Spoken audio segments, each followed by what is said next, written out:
অন্য ইয়াতে বুঝছেন, তো আমাকে ছেড়ে দিন স্যার, আমি চলে যাবো। আরে দাঁড়া, আপনাকে ছেড়ে দেবো মানে? আপনাকে যদি আমি ছেড়ে দিই তাহলে আমার তো চাকরি থাকবে না।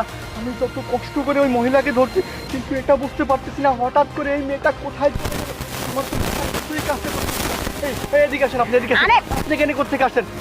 আমি আপনাকে ছাড়বো না, যতক্ষণ না ওই মহিলাকে আমি ধরতে পারবো ততক্ষণ আমি আপনাকে ছাড়বো না বলে দিচ্ছি। দেখুন স্যার, আপনি কিন্তু বেশি বেশি করতেছেন, আমাকে যেতে দিন, না হলে কিন্তু আপনি আইন হোসেন, আইনের লোক হোসেন কি হয়েছে, আমি কিন্তু আইনের আশ্রয় নিতে বাধ্য হবো। ছেড়ে দিন আমাকে। হ্যাঁ দাঁড়ান, আমার তো মাথা কাজ করতেছে না।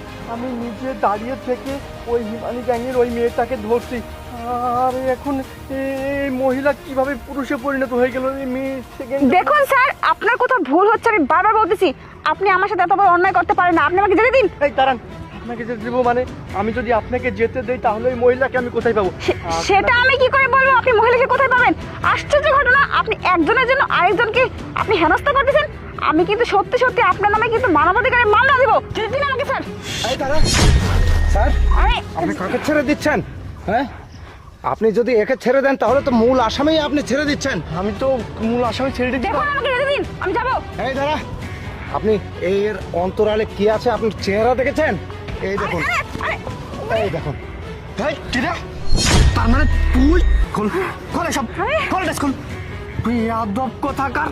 তার মানে তুই এতক্ষণ আমার মুখে চুনকালি মারতেছিলি, তুই আমাকে বোকা বানাচ্ছিলি। আমি তো এইটাই বুঝতে পারলাম না, তুই এই 1 মিনিটের মধ্যে এই পুরুষের ড্রেস কোথায় পেয়েছিস? তোকে আমি বিয়ের আসর থেকে হাতে না ধরছি, এই যে এই গহনা সহ ধরছি।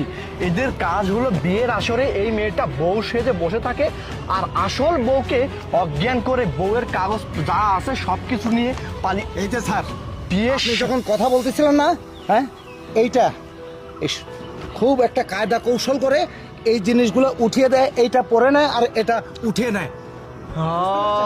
তার মানে এই মহিলা, হ্যাঁ, তুই তার মানে হিমানি, তোর গ্যাংয়ের লোক এটা।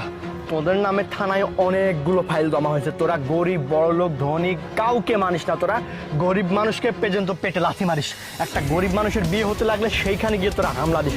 তোদের কাজই হলো বিয়ের আসরে গিয়ে কোণে সেজে তাদেরকে দূর স্যার, করা। আমার তো দোষ নেই যে এই মহিলা আমাকে সব আমার কার দোষ আছে আর কার দোষ নেই সেটা তোদেরকে থানায় নিয়ে গিয়ে ইচ্ছে মতো পেটালেই বেরিয়ে যাবে। স্যার এবার মতো মাফ করুন স্যার। মাফ করে দেব? করবো না, স্যার। কেন মাফ করে দিব? এতক্ষণ যে আমাকে বোকা বানাচ্ছিলি, ইনি হচ্ছে সমাজের সবচাইতে সচেতন নাগরিক। আপনাকে অসংখ্য ধন্যবাদ। আরে আপনারা এভাবে যদি কথা আইনকে বললে হবে না, সাহায্য স্যার। না করেন তাহলে আইন কোনোদিনও সামনের দিকে আগাতে পারবে না। এদেরকে ধরে দিয়ে আপনি অনেক বড় উপকার করছেন। হ্যাঁ, আপনি চলেন, আমি নিজের সাক্ষী দেবো, চলেন। চলেন, আই- চল। স্যার, স্যার, লাঠি মারার আগে আগে আগে যাবেন।